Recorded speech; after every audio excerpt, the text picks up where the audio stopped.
All right. I am officially going to declare us live for, I'm going to say it's the last time of the season, but the season starts next week. So it's a good and a bad, but this is PGA Live Before Lock, Awesemo.com, Ben Rasa, Jason Rouslin. You guys know the drill by now. We have made it to the Tour Championship. 30 golfers left. It's been quite a year, man. How you doing? Yeah, it has been. It's weird. It's like, oh, yeah, golf doesn't have a Super Bowl. So it's not like, hey, man, great season. See you. It's like, see you next week. It's, it's Literally not next week. different, especially with the U.S. Open coming up in 2 weeks. We're going to see the best of the best come in 2 weeks, where after this week, typically we'd only maybe see like one good golfer a week, maybe two, if we're lucky during this fall swing. But obviously the fall swing is much, much different with COVID this year. So while we have a lot to talk about with the Tour Championship, there's also a ton coming up in the holster for PGA DFS. There's going to be so many sports coming up soon, isn't there? And I mean, there is right now too. It's madness. Like, it's unprecedented. I mean, like, for me, there's fringe sports too. The U.S. Open tennis, the Kentucky Derby is Saturday. We got all sorts of things. But tonight, of course, we are going to focus on it's a different puzzle. Listen, I love DFS because of the challenge, and this is an event that has pricing we've never seen besides this event. You've got guys at 15,000, you got guys at 5,000, and that is a whole different animal than we're used to. Yeah, it sure is. And luckily for us right now, I could say, there's no waves, there's no weather, and there's no withdraw. So as our typical topic would say, and we'd spend a lot more time possibly talking about this and making sure we get those likes up in the beginning of the show. This week, we really don't have much weather to talk about. It looks like 85 to 90 degrees. It looks like mild, nice breeze to keep the golfers relatively cool. And Rory McIlroy is not a dad yet, so we don't really have much to worry about.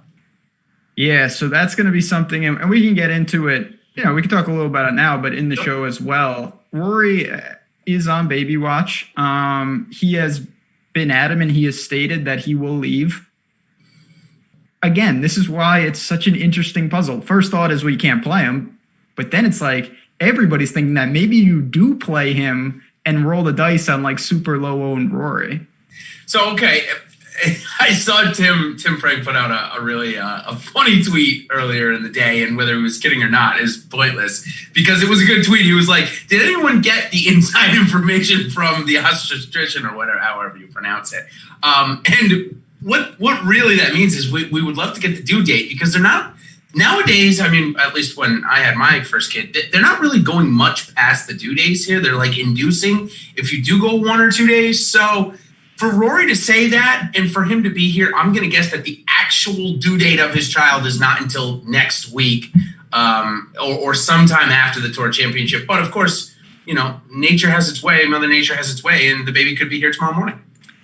It's tough. I mean, you're trying to read into statements that he said imminent. Like, I was worried he was going to withdraw on Sunday, and that probably was far-fetched in terms of a concern when I really think about it. But listen, all we can do, we have the extra day for people, for people watching, in case you didn't notice. Golf Lock's Friday morning, not Thursday. And it's just gauging that ownership. If you take him and he withdraws, you are completely done and you have to wait till next week. But if he doesn't withdraw, the ownership discount is going to make him one of the best plays of the week.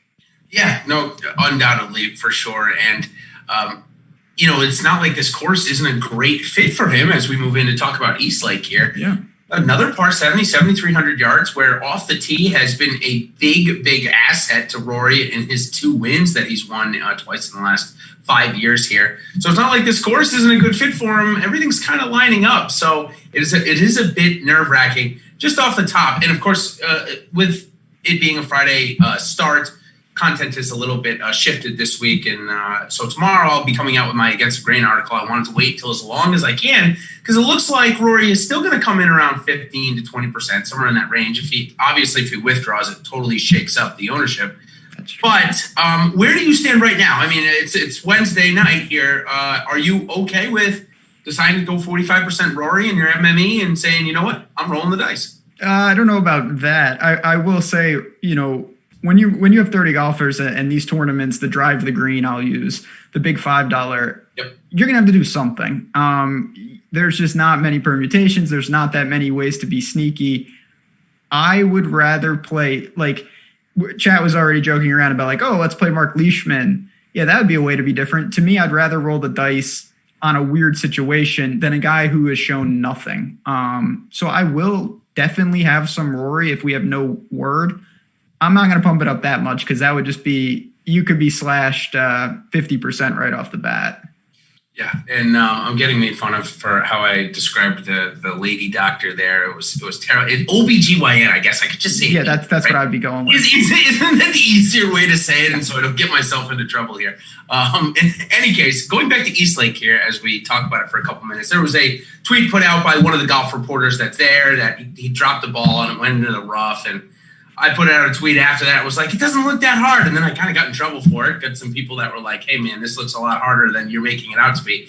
Bottom line is you want to hit the fairway, right? You're only going to do that 55% of the time, however. So, Ben, are you looking at driving accuracy? Like, is Brendan, I'm going to gain 90,000 strokes putting in your player pool this week because of that, or no?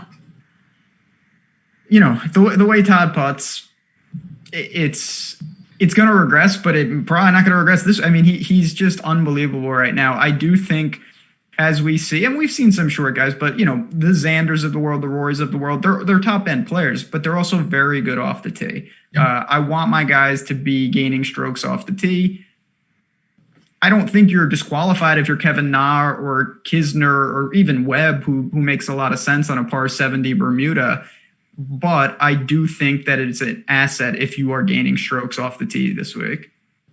Yeah, I definitely think so as well. And obviously to gain strokes off the tee, you need to both be in the fairway and over a certain amount of distance. That's how you start to do it. So definitely some different ways to get it done off the tee we've seen over the past 3 to 4 weeks in terms of how you gain your strokes. 63% of the greens, so they're going to miss some. Scrambling is, you know, maybe 65, 66%, somewhere in there. So does that mean around the green matters a little bit to you this week? Yeah, I think it's worth taking a look at.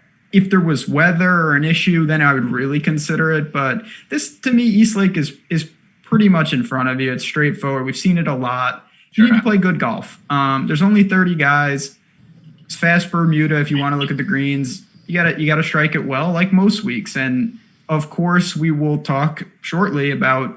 It's an atypical situation. Step one is get yourself close if you are not up top immediately, and at least keep contact. Because if you have a bad first round and DJ plays well, you could be 15, almost 20 shots back after one day.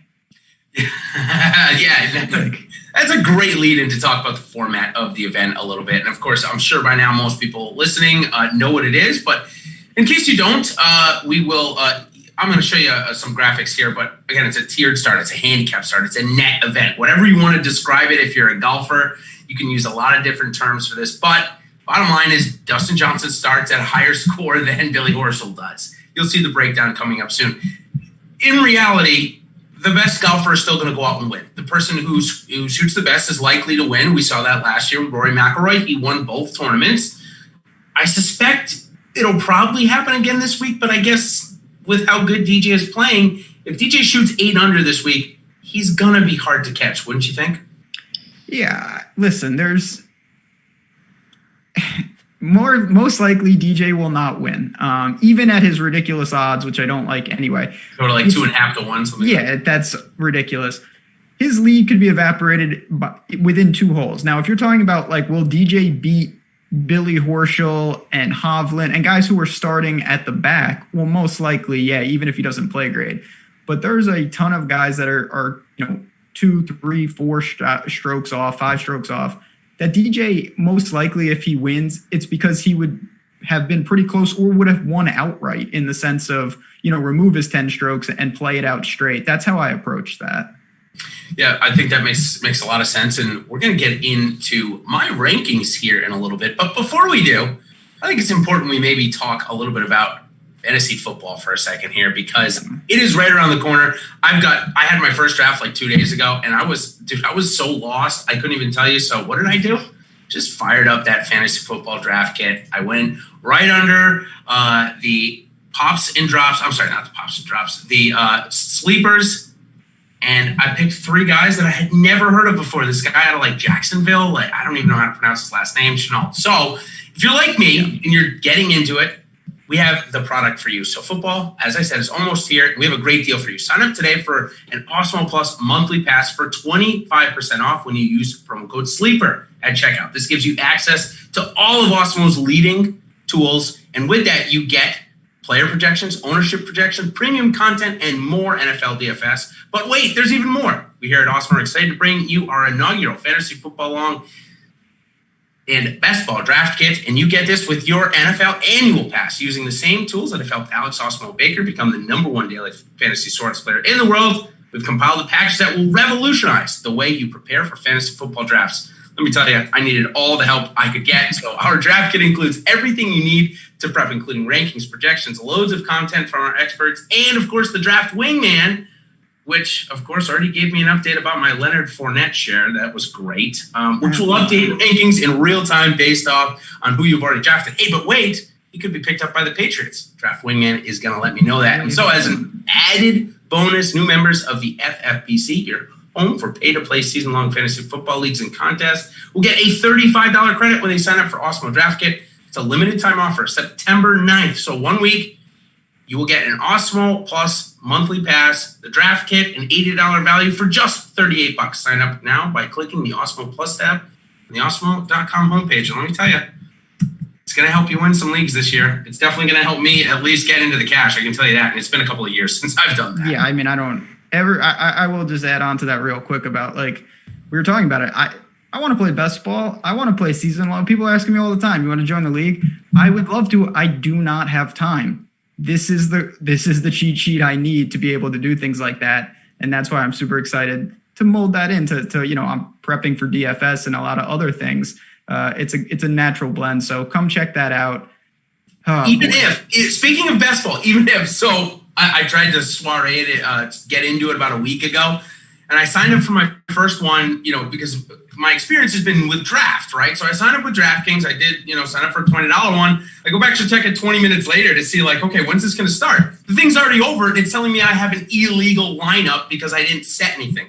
Well, what did I do? I just loaded up this draft kit. I put in the pre-rankings so that it never will happen to me again. I don't have to worry about that because that was ridiculous. I saw a full team there and it's you are ineligible. Anyways, we can move on now from that.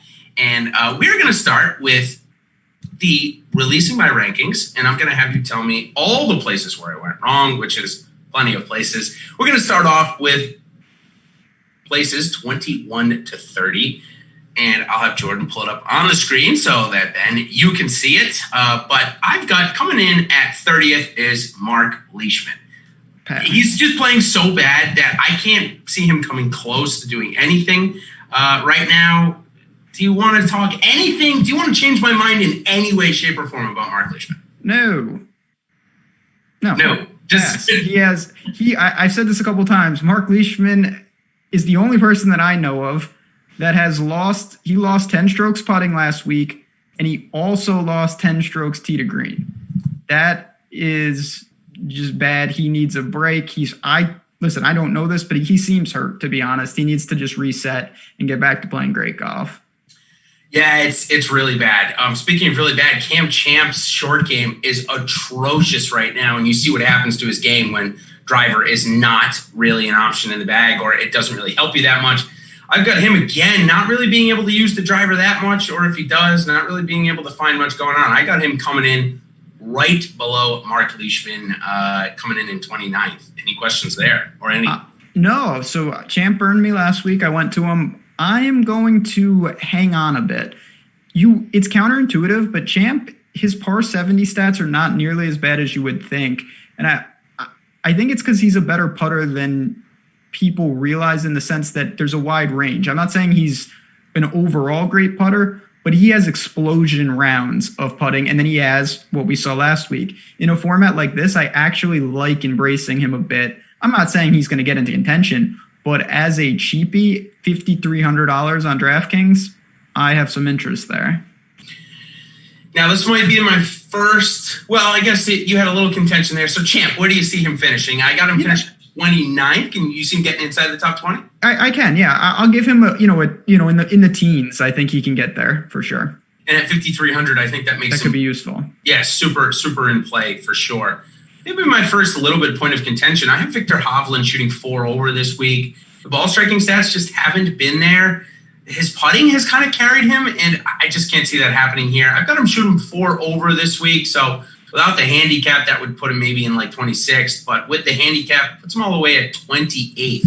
How wrong do you think I am there?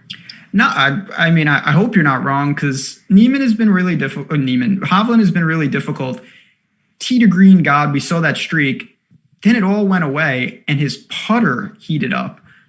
I'm just not sure where he's at. I'm not going to say he's burnt out, but there's been a lot of guys who played a lot of golf, and it seems like they're limping to the finish line a little.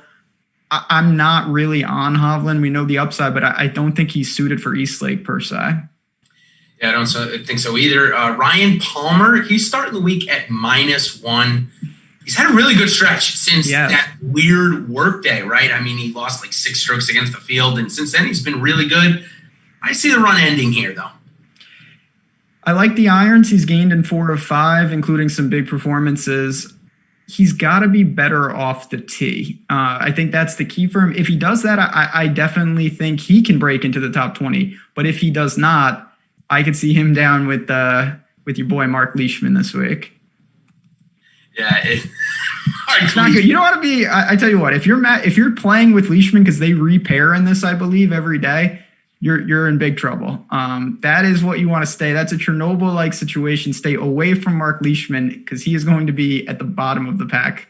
I hate to say it. Yeah, each and every day. And his DraftKings price is certainly reflecting a little bit what we're talking about here. Sung Jae Im is next. He has only had 1 good start in the last 10 weeks. I mean, even if you just toss away TPC Colonial, he's been really, really bad. I got him shooting 6 over, which is actually the second worst score of the week, in my opinion. That'll get him to 2 over from 4 under. Am I wrong there? Is this a bounce back week for him?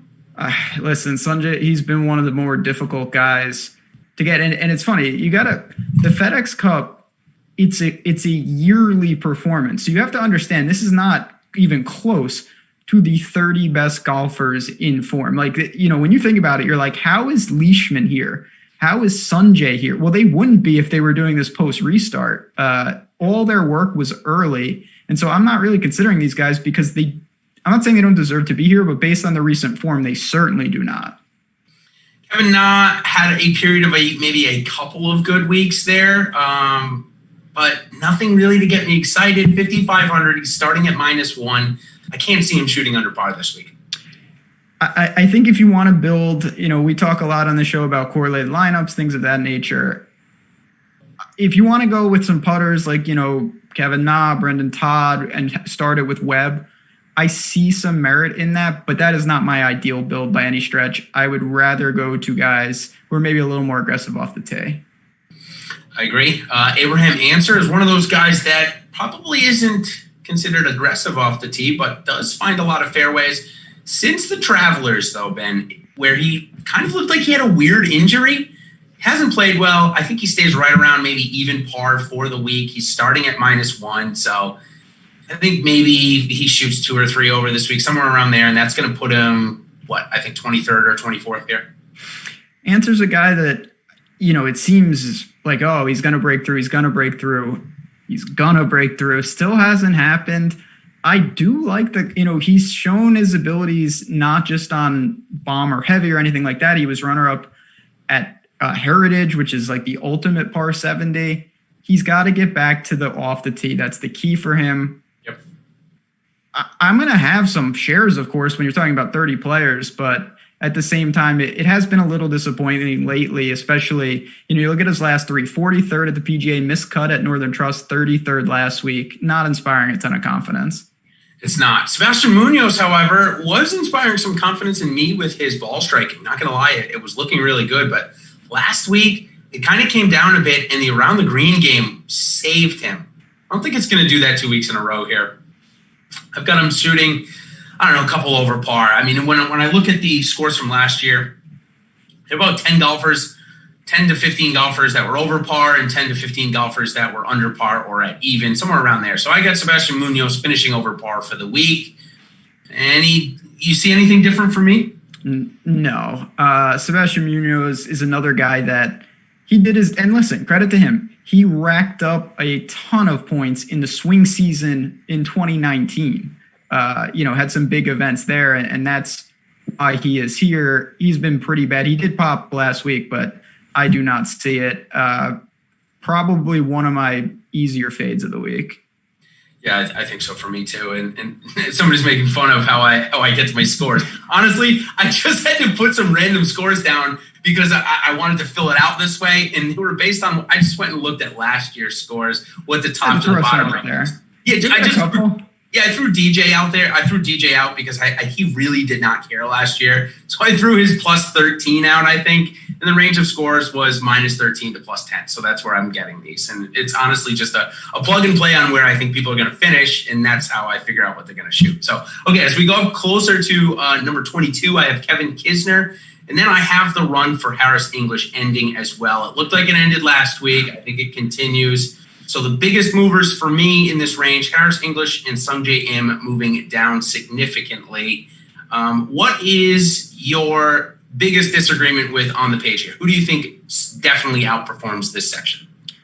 Cameron Champ, actually. He's someone that I totally get that the floor is where it's literally the bottom of this field. There's no doubt, but I think that Champ can bounce back, particularly with his short game, particularly with his putter. If he does that, we know he can score. That's never in doubt.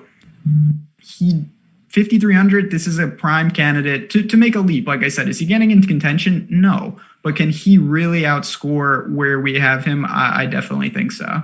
Yeah, and the thing about Champ is that he, in my opinion of these group, maybe Hovland a little bit, has the best OTT game. So if he gets...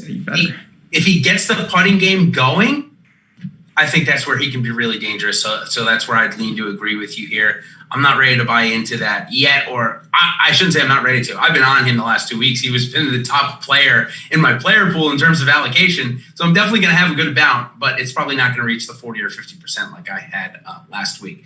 Kevin Kisner, Harris English. My thought on Kisner was, as good as the irons and the approach are, OTT has looked really bad, and I think that may hurt him here a little bit. I like him more at grinding events. I don't know. I just didn't think he was going to really have a great week, and he doesn't have any great results here either. Are you inspired by Kisner? I know he's played well lately. Yeah, I mean, listen, Kisner's a good player. He's good, strong field. Nothing like that's going to matter to him. He's a good putter.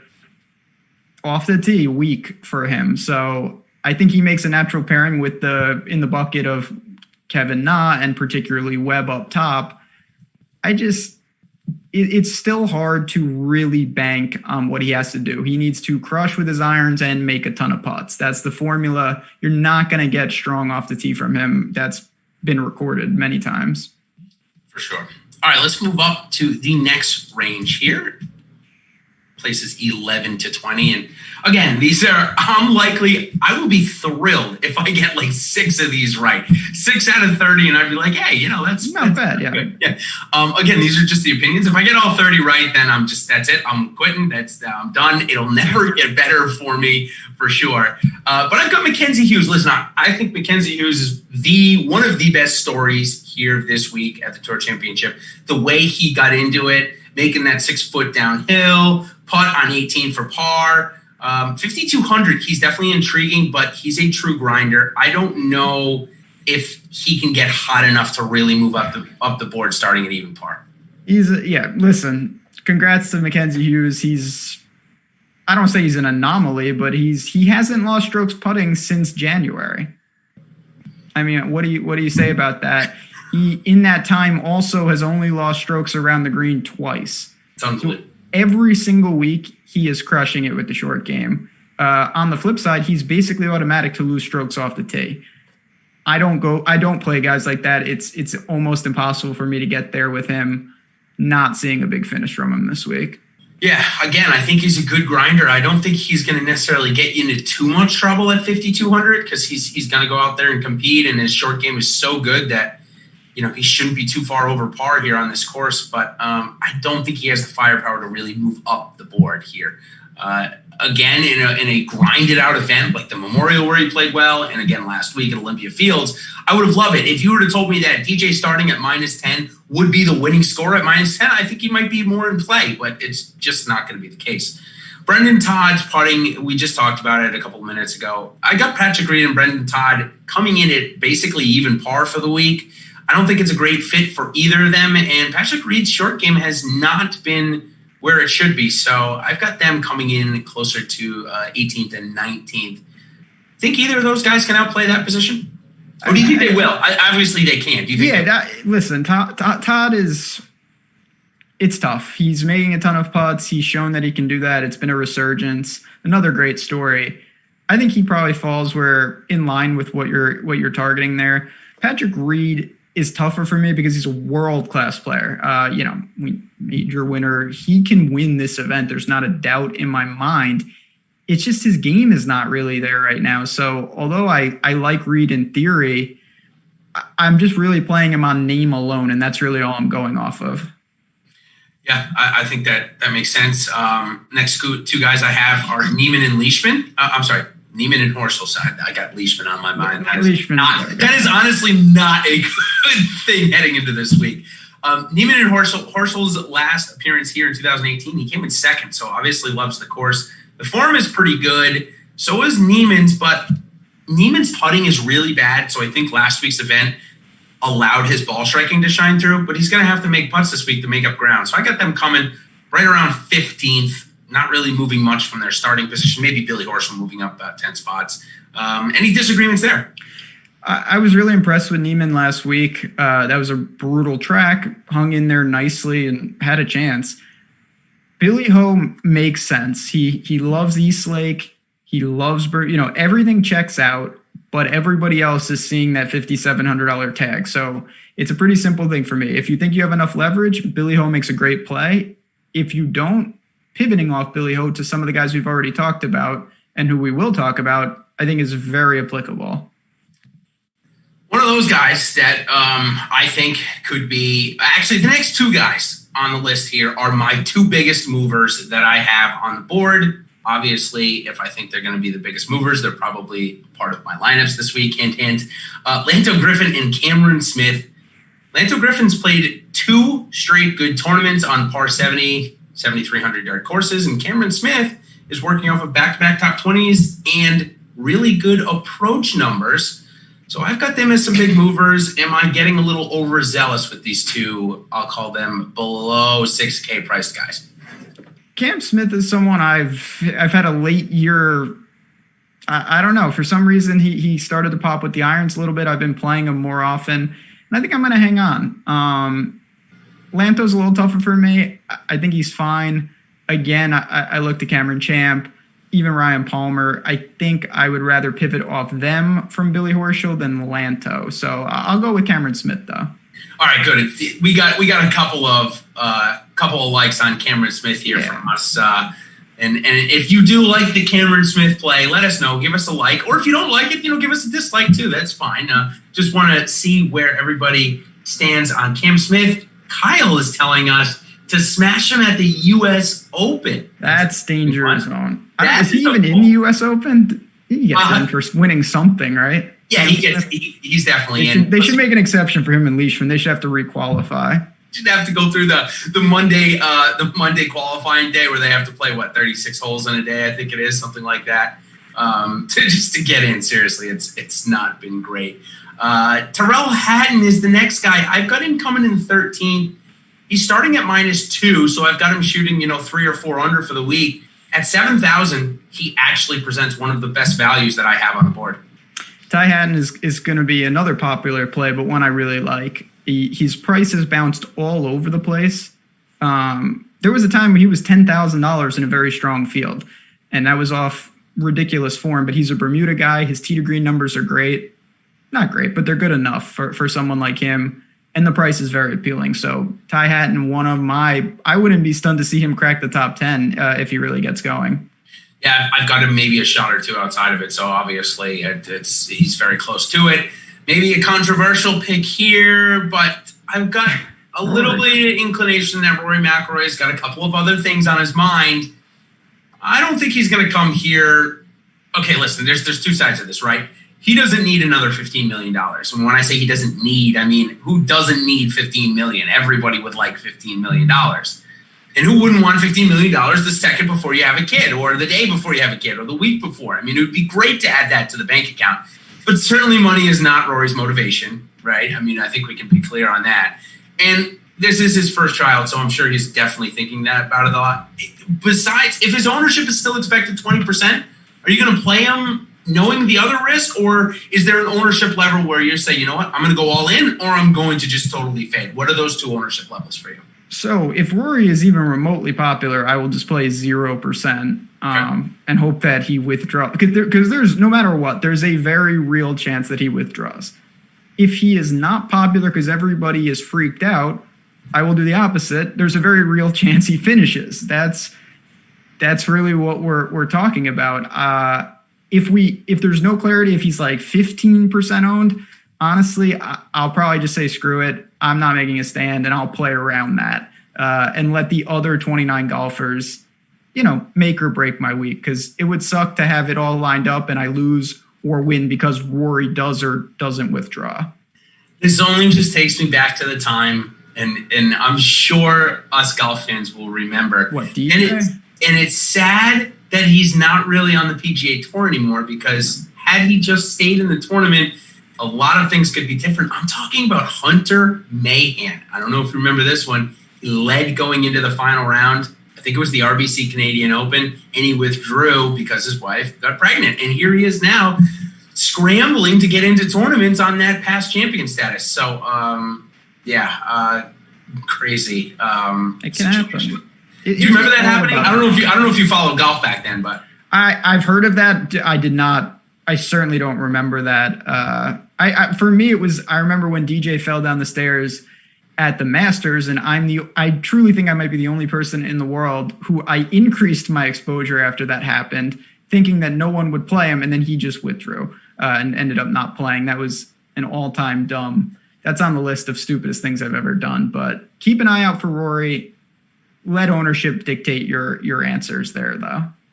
Scotty Scheffler had one good round putting last week and vaulted up into the top 25. His ball striking has actually been almost elite. I hate to use those words, but it's been really good. I've got him coming in at 11th, so right around the top 10, 7,900. That means he's going to be probably a big part of my lineups this week.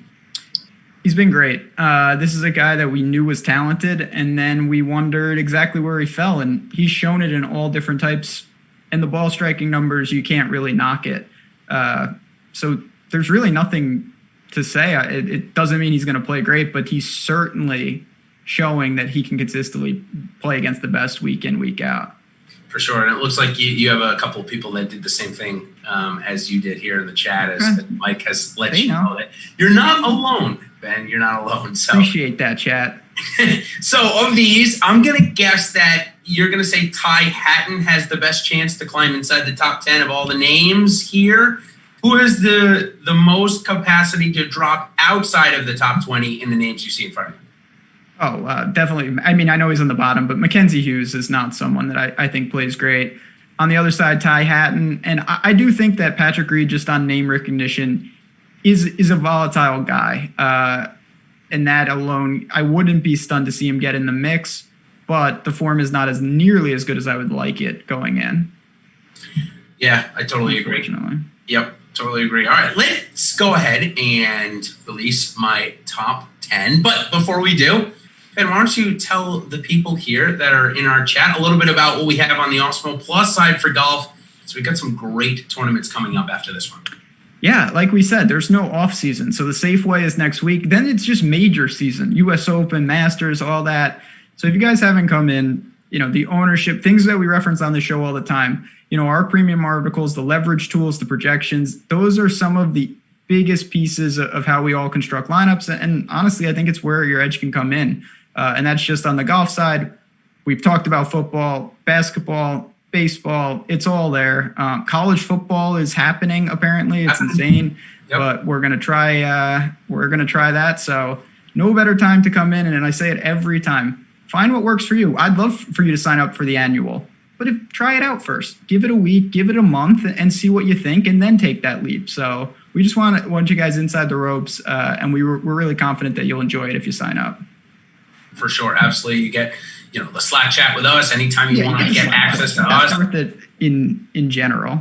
I would say one of the most common questions I get in the Slack chat is a lot of 2v2 questions, for cash lineups and stuff. And certainly just another mind and another voice can help you do that. And that's something that, of course, we do on the internal Slack side. And of course, checking that out with the Top Golfers tool from Alex Awesemo Baker, one of the best tools on the golf side we have, is certainly something I'd recommend. So, all right, we're going to move into my top 10 for this week.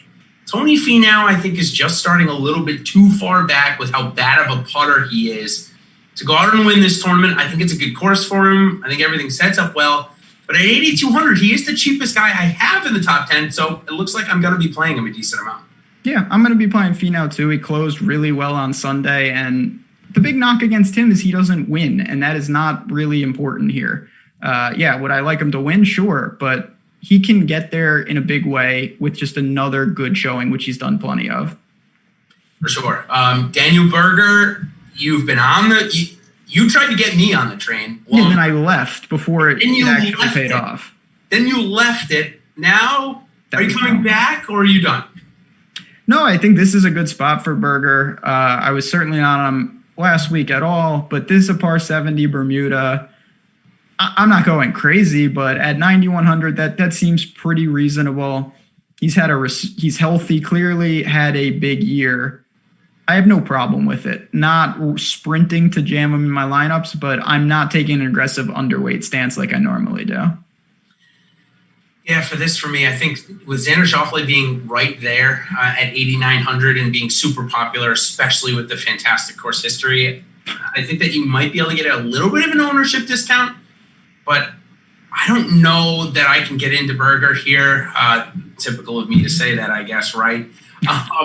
But how about Xander Schauffele for you, knowing that he probably is going to be one of the highest owned guys on the slate? It's tough because I do think, Xander, he's won a tour champ. He's won here. He's a good driver of the ball, but he's not playing great either. He's been all over the map. And I guess to kind of, I don't want to say hedge it, but when you're all over the map, I do think your ceiling is still there because if you put it all together, big things can happen. But I also can't bank on anything right now in his game. So I think he's very live to have a horrible week here, catapult completely down. But at the same time, if you do think that he's putting it together, this guy can win. There's no doubt. So for me, if he's very popular, I'm coming in probably underweight, and that's just a product of the field liking him more than I do.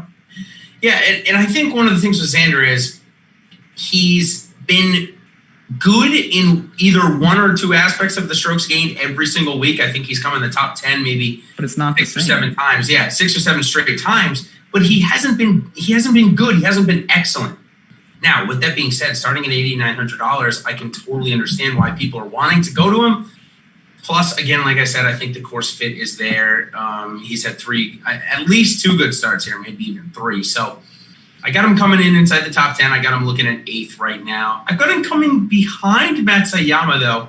Even though Matsuyama really leaned on that chipping last week around the green board. He really did. Have you seen a better chipping week from Matsuyama ever? Decky does that. Like, occasionally he gets crazy hot. He was making putts on Sunday. He was driving it all over the course. I know because I needed him badly. And he hung in there. It just shows how, I don't want to say fluky it is, but Decky's done that a million times, and he just misses every 6-footer, and he shoots about 8 over. He made them all last week. I'm not saying I'm completely opposed to him, but his numbers did not look nearly as good as that finish last week. No, they definitely didn't. Especially with his approach game, really not doing well. Now, if that bounces back this week, though, and the short game being intact, he could really make a move up the leaderboard. At 9,300, I got him shooting about 4 or 5 under this week. That's going to push him close to the top 5. He's got to be in play for one of those first or second guys in the lineup, right? Listen, we know that Decky's got talent, but like I said, it's a little alarming. you see the good finish, but when you dig into the numbers, it was not sustainable what he did, and that is concerning. For sure. Webb Simpson took the week off, dealing with a rib injury maybe, or who knows what it exactly is. Probably just didn't want to play the hard course at Olympia Field. That's smart. Yeah, he's starting at 6 under. Does he go out and win this thing and just bankrupt us totally? Well, this is a rare one for me. He's not going to bankrupt me because I actually like Webb. I think he's fine. You're playing him. Okay. I am playing him for sure. Probably more than I have maybe the entire year. It's a Bermuda par 70 coming off the rest week. I do think that people are, I don't want to say overrating. I've seen a lot of people liking him 10-1 to win this, and I get it. Not going that far, but Webb is a solid play. I do think he comes right back and puts forward a really good effort, and he's starting at 6 under. He is, which is nice. Now, when you look at Webb Simpson starting at 6 under and 11K, and you're going to get 20 plus ownership probably. You got Bryson DeChambeau starting $900 cheaper, roughly the same ownership, at least what I have projected. Do you think that Bryson's driver can carry him here like we've seen the last 5 winners or so do it? Or do you think the approach game is literally that bad that there's no way he's shooting 7 under this week? It's tough. I do like Bryson. I want to be clear about that. I think he's a sneaky bet because of the driver. He's like, I think I saw 25, I want to say. I don't have it in front of me, but he's got the combination that's deadly. I've said it a million times. He off the tee and putting. That works. Now, when you lose 5 strokes with your irons, it doesn't work. He can't do that, but he doesn't need to be great with his approach. Just hold it together. I'm going to say that Bryson's able to do that. I think he plays much better than we've seen, and he shores up what's clearly struggles with the irons right now. Yeah, real bad, right? And now we get into the top 4, and I think that these 4 golfers, maybe throwing Webb here as much as I don't want to admit it, but maybe these 4 golfers probably have performed the best since the restart, and I've got them all finishing in the top 4. I mean, it's just I don't see these guys being beaten. Maybe my biggest surprise on the board, and we'll start with that first. I have Colin Morikawa making the biggest move up the board. Last year, we saw Rory McIlroy win from the exact same spot as Morikawa. I don't think Morikawa is going to beat DJ, but par 70, 7,300 yards. What I like about what I saw was over the weekend, Morikawa finally found it. It had a rough, maybe 2, even 3 weeks with the irons, but it looked really good over the weekend. He didn't miss a fairway again, or he missed a couple, but it feels like he never misses a fairway. 10-4 Colin Morikawa interest you, or is all those shares going to Webb Simpson? Most of them are going to Webb and Bryson. Morikawa's a guy, listen, we know the talent is there. I am a little concerned, though. It's starting to leak. His irons were bad. Then the off-the-tee game was a little shaky. I just don't know if, this full season, a lot of big events is taking its toll a little. So I am not there. I would go to the guys, around him in the pricing. So is it price for Morikawa, or is it course fit, or is it really just the stamina thing? To me, it's a combination of he's priced where he needs a big week. There's no doubt.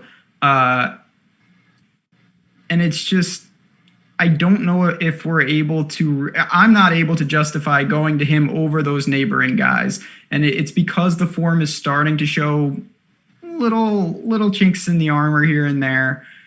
I prefer paying up if you're going to go all the way up, or you go balanced with the guys we've already talked about. Yeah, I mean, I think there's a couple of strategies to go there, and we'll get into that in our last segment where we'll build a couple of lineups with DJ in the lineup and see if there's a way to kind of build a balanced lineup around DJ being at 15,200, but we'll get to that in a second. Justin Thomas, putter in short game, but more putter, has been really bad with the short game. Does he bounce back this week? Of course, that's been pretty good for him. Now, he had a 2-shot lead last year, talked about how much he hated sleeping on that on Wednesday night and Thursday night. Just hated it. Now he starts 3 back, so the opposite side. Do you think that maybe is a better spot for him to come from behind instead of playing a lead?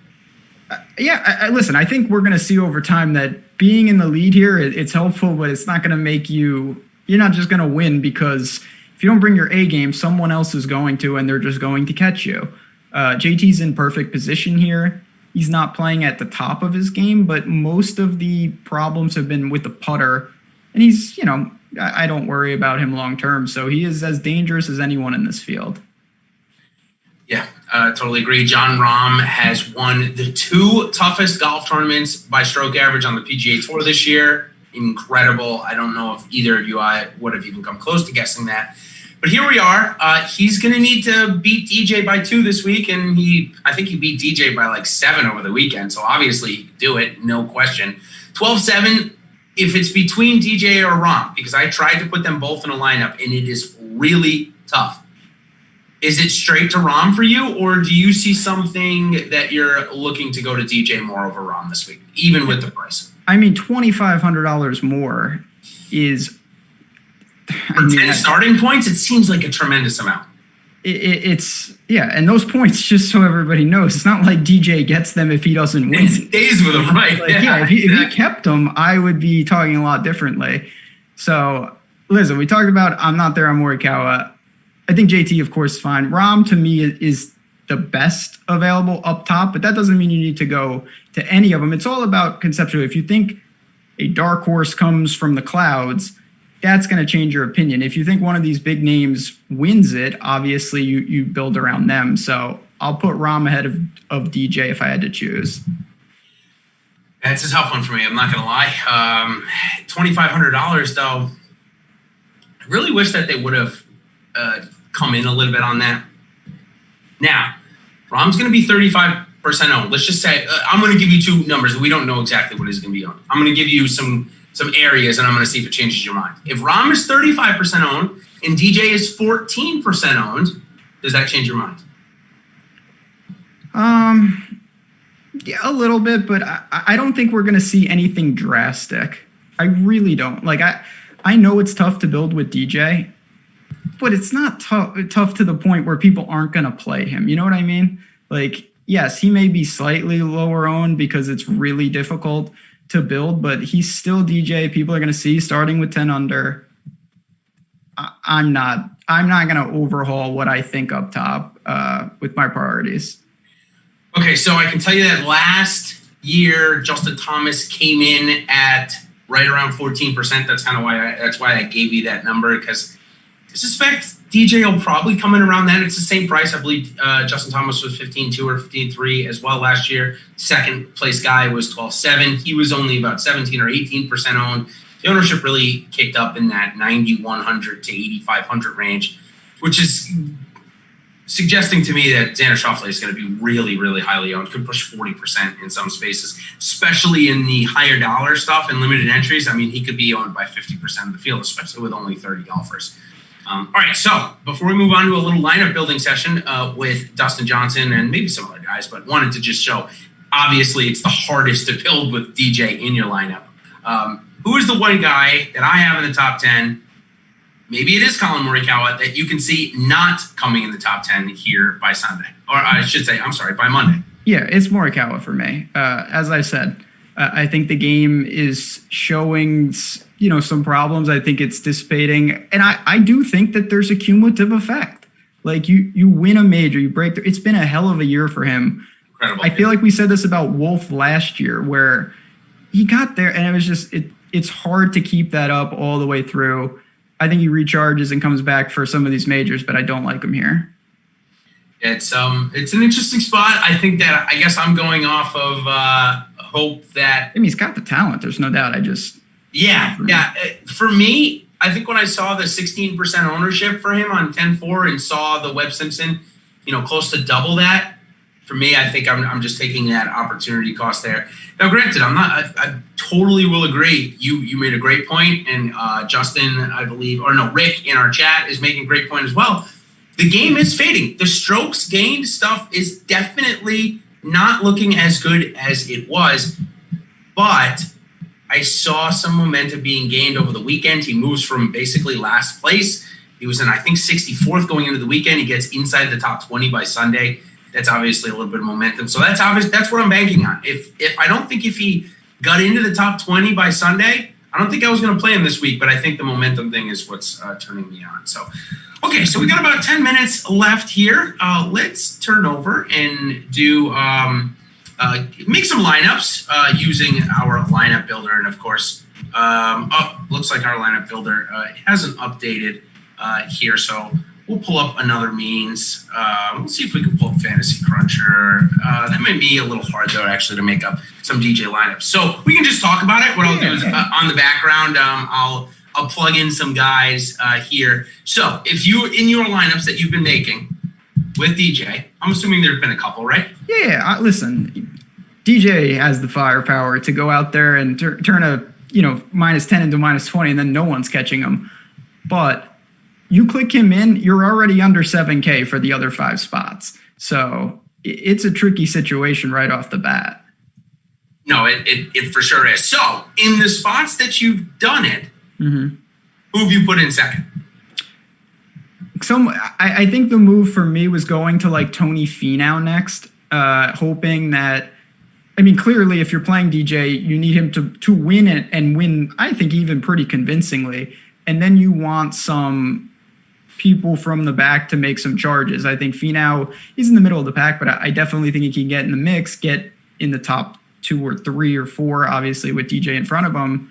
And then you have some salary to work with. You can fill in some cheapies. Okay, so when we put in Finau and DJ, we get about 66.5 left to spend. And of course, we're not going to make quite a full lineup here, but at 66.5, we both talked about Cameron Smith. Would he be the third guy you get in there to see what else you can get? Yeah, I mean, I think the blueprint for this is going to be, you're clearly, I don't want to say clearly, to me, you're probably going to double up in the 5K range. You take your 2 favorite punts, and then you'll have some flexibility, whether Ty Hatton comes into play or some of those other guys. The problem is, again, with these top-end guys, there's just not that many combinations if you lock in with 2 or 3 popular plays. So try to leave money on the table if you can. Try to be different, but keep in mind it's the nature of having only 30 golfers to choose from. Yeah, for sure. And as you can see here on our screen, it's showing you what would have been last week to do this type of lineup that we're talking about, which you can tell we're probably not even going to be close with it, even with now DJ's price being way up. So for me, if we go Cam Smith in that third spot, we got $72.50 left to spend. So per player, roughly, give or take. So Ty Hatton for me would be an easy one next to put in as your 4 guys. Now you can go a lot of different ways. Like you said, if you want to double up in that 5,000 range, you can go down to Cameron Champ. That's going to get you another star up there, especially if you leave some money on the table, like going to Xander or even going down to Scotty Scheffler and leaving a lot of money on the table. Certainly a way to build with DJ. Another way, have you tried to put DJ and Rahm in there? I think that's a mistake. Even if everything went completely right and they come 1-2, which is unlikely. More than likely, correct. You have such a finite amount of options. There is no way. I truly don't think there's a way to leverage that. Could that be the optimal lineup? Yeah, of course. But it's so slim that that's what you need. And even if it is, other people are going to do it. You're much better off saying, let other people do that and go elsewhere. Even if you go down to Leishman, which I'm not doing. Yeah, don't do that. Just don't do it. But if you really want to, and you put in the other 2 cheapest guys, you still can only get somebody priced $6,800, like a Kevin Kisner or a Victor Hovland or a Joaquin Niemann. So you're still not getting up into the guys that we think can come in the top 10 of this tournament. And I think that's probably why, Ben, you're saying don't stack those guys. No, just this is where I don't want to say it's game theory. It's just the puzzle of what we're doing comes into play. And you have to understand you're trying to thread the slimmest needle of all time. You need to get everything right in a finite amount. And then you're going to be duped with a ton of people who are going to just jam those 2. So it's a double whammy. I really don't like that strategy. Yeah, I don't really like it too much either. I like going with either one of them, of course, and then or going a little bit more balanced approach. So let's talk about that. I know it's not Morikawa. You go balanced. It starts with Webb Simpson for you, it sounds like? Yeah, I think that's definitely a good way to do it. You can go to Webb. You could even go, it depends on what you think. If you think there is a way for someone like, I'll use Tony Finau as the example, or Ty Hatton, someone from really far off the pace to win, that changes the entire landscape. And you can go really balanced. You just don't want to go so bad that you sacrifice all your win equity. That's, I guess, my biggest problem with not playing DJ, Rahm, or JT. I think you're giving up a ton of win equity there. Mm-hmm. Now, granted, Bryson DeChambeau at 10,100 does make it an intriguing point, but do you think DeChambeau can win with how bad his irons are? I do. I definitely think that I feel better about his ceiling than the floor. I think the big problem isn't can he win, it's how often does he come in 25th or worse? That to me is more concerning. I really think that Bryson, the way he can score, the way he can get going, he can make up these strokes in no time. What happens if he loses 7 strokes with the irons again? Can he even give you a middling finish to hold on? Yeah, I don't know about that. Yeah, I don't either. Now, are you? I forgot to ask you about DJ. DJ totally mailed it in last year. It was so bad at the Tour Championship. He's not going to do that again, right? No. It's just I think people overrate how useful a couple shots are. Over like him versus Rahm with the 2-stroke difference is still basically a coin flip in my book. And then there's other guys. So it's not DJ starts at -10. He's going to win barring an implosion. This is not Sunday. This is, Friday. It's Friday, but you know what I mean? It's the first round. Thursday, and I'm pretty skeptical that DJ would win, even if he plays decent. Yeah. I do still have him winning. I think that his putting routine that he's done with grabbing the arm and his irons are just so good that I don't see it regressing. I think that he wants to get the $15 million in his bank account so that he can maybe come out and talk a little trash to Brooks Koepka about the Brinks truck. I wouldn't be surprised, honestly, if we see Dustin Wynn to throw out a Brinks truck kind of dig at Koepka. I know DJ's really not that type of guy, but I truly feel like there's a little something brewing there more so than what is being said on the surface, especially with Brooks really going after him a couple of weeks ago saying we weren't friends. Anyway, that's just more of a hypothesis from me. Maybe a hot take even. And we can go into the hot takes. Maybe it's not so hot takey that DJ wins. But if we add in the fact that he's going to throw a dig at Brooks Koepka after he does, maybe that's good enough for a hot take. Wouldn't you agree? Yeah, that'll count, sure. I don't know. A hot take, I really don't even have one. I think this is an event that I'm not going to give a hot take. I'm going to give my advice, I guess, for lack of a better term, is don't overreact to these starting positions. This is like Sunday Showdown, and it can change wildly. But the difference is it's Sunday Showdown with 72 holes, not 18. So you're going to see guys that completely implode, and then you're going to see guys who are even that vault up the board with some big rounds. I was going to say I'll help you out with one if you want. Yeah, please.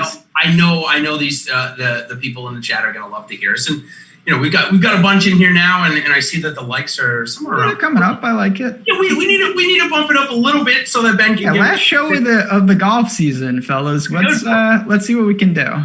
Yeah. So, Ben, tell the people below 6,100. I'm going to give you Abraham answer if you really want to take it. 2 guys that have the best chance to come inside the top 10 come Sunday or Monday. Sorry, I did it again. Monday, yeah. So I'll give one obvious, and then one kind of dark horse. Okay. For me, Billy Ho, I think, is a guy that he loves East Lake. He's super cheap, popular play to make a run here. I think that if Ryan Palmer can solve the driver just a little bit, his irons are not, they're dangerous. Like, they're not like anyone else's down there. They really look good on paper. He's shown the abilities. I just worry about him off the tee. So you've got him. We've talked about Champ already. I'm not going to go back to him in the hot take, but I think that Billy Ho, Ryan Palmer types, they can make a move up this board. There's no doubt about it. Yep, I like those. So looks like we've hit our allotted time, and it looks like there's a good basketball game going on right now. So I'm sure everybody wants to get to watching that, including the two of us, Ben. So the Safeway Open, I'll be broadcasting from Hilton Head next week. Ben, I will be there and in a hotel. I won't be on the road. We got the Safeway Open. Anything else on tap that you want to tell us about before we get on out of here? No, I said this on the Tuesday show with Tim Frank. Honestly, guys, just want to say thanks. We've had amazing viewership the whole year, and this show it's not that fun if no one's in here. You guys make it great. We love taking the questions.